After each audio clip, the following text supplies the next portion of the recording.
Ready or not, here I come. You can't hide.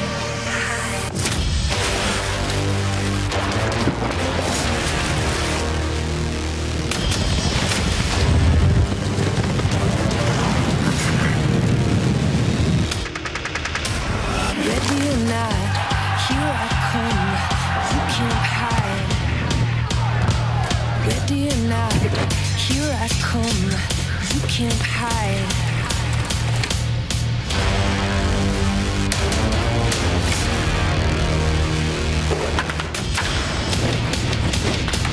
Ready or not, here I come.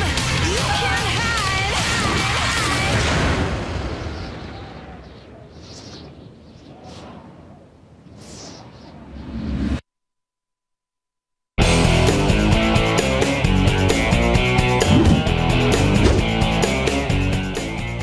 Okay, Hamilton kicks it up. I know you're excited. The Pan Am Games are coming to Toronto, and Hamilton gets to host soccer. But Cable 14 is going to be your place to listen to all the festivities that are going on. Nick is going to join us right now to talk about how this is going to impact Hamilton. So take it away. Well, thanks for inviting me first, Danielle. I'm very excited too. I would like to say, because I'm biased, that this is the biggest event in the history of all time for Hamilton, Ontario, Canada. You're on the board of directors for Soccer Canada. You're and I used to work there, so I have to say I'm a little bit biased too. I'm coming from a soccer family. But this is important because any city, frankly, could have hosted soccer because, let's face it, the Pan Am is headquartered in Toronto, and Canada chose to pick Hamilton as the focus of the world's most populous sport. So it will be Soccer Central in Canada this summer. And the part that I think that is huge is that usually when these types of events come to a host city like Toronto, and all the satellite cities kind of do all the other different sports, the gold medal games or the big ticket items go to the host city. Yeah. But Hamilton gets the gold game. Hamilton has every game starting July 11th right through to the 26th, which is the final for men and women. So what's this going to do to Hamilton, though? How is this going to affect Hamilton as a city economically? Absolutely. So we've got the economic impact, as we'll have thousands and thousands of visitors coming to visit the city, spend their money in the city, stay in hotels, restaurants. There's a cultural component in addition to the soccer component, so we're very excited about the economic impact.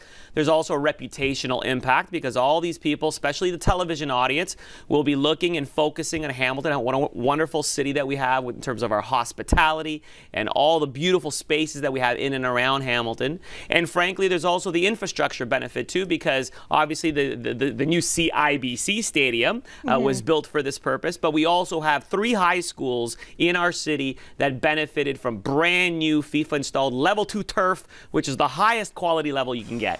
I'm getting hot just thinking about it. Okay, so the athletes are going to be staying at Mac. That's right. That's another thing too, McMaster. Yep. And you have a little secret. I have a secret. I have the envelope, please. So I'm ready to announce officially the countries that will be competing in men's soccer this summer in Pan Am. In addition to Canada, we have Mexico, which is one of the best youth soccer powerhouses in the world. Panama, Trinidad and Tobago, Uruguay, world-class country, Brazil.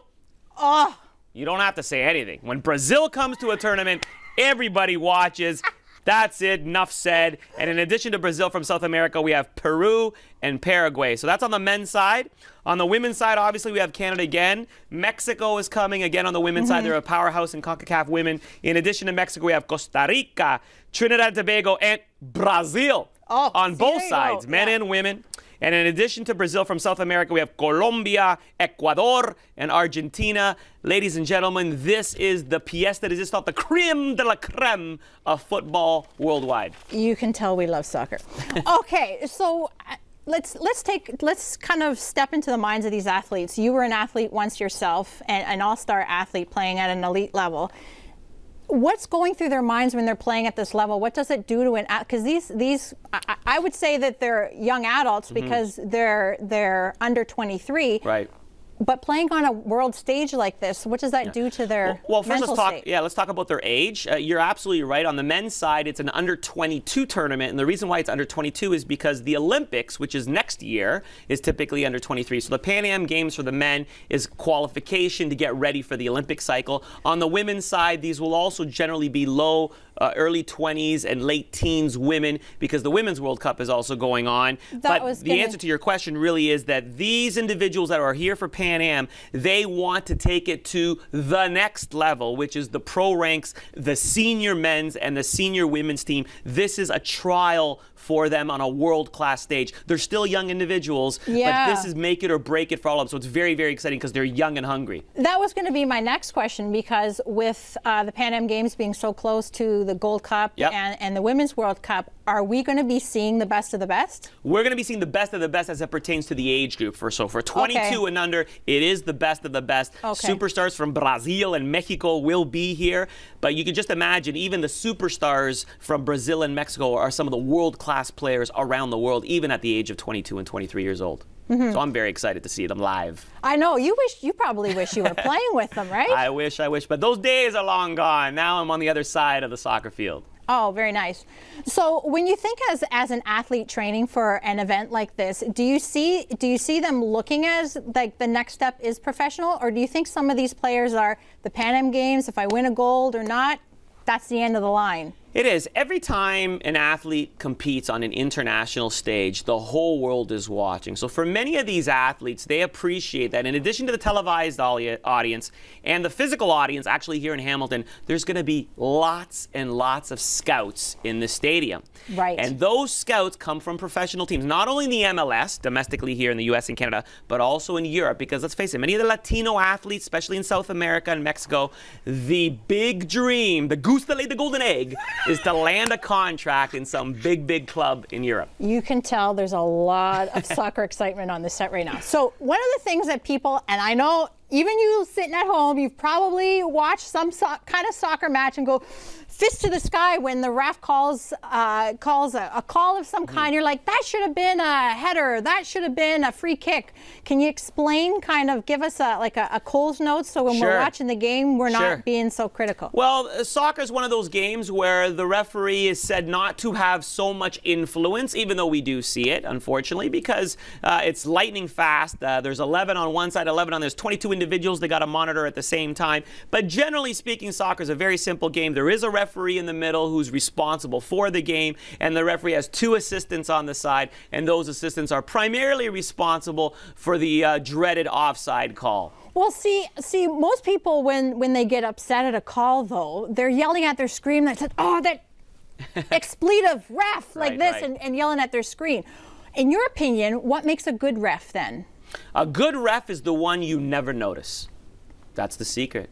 When you watch a soccer game, if you don't remember anything about the referee, then that means that the referee refed a fantastic game. You know, some of the best refs that we have, a young individual actually from Southern Ontario, refed in the World Cup, was an assistant referee this past summer, and hopefully we'll get him to come here for Pan Am. So you got to remember one thing. It's not just a trial on the world stage for the athletes, but it's also a trial on the world stage for the referees as well. How are they chosen then? Well, the soccer federations around the world, so in this particular case, CONCACAF, which is North and Central America, and CONCABOL, which is South America, they would submit their list of FIFA-qualified referees, and the Pan Am Organizing Committee would, in fact, select the referees. During the preliminary matches, they're pre-selected, and the ones that perform the best are the ones that end up reffing in the semis and in the finals.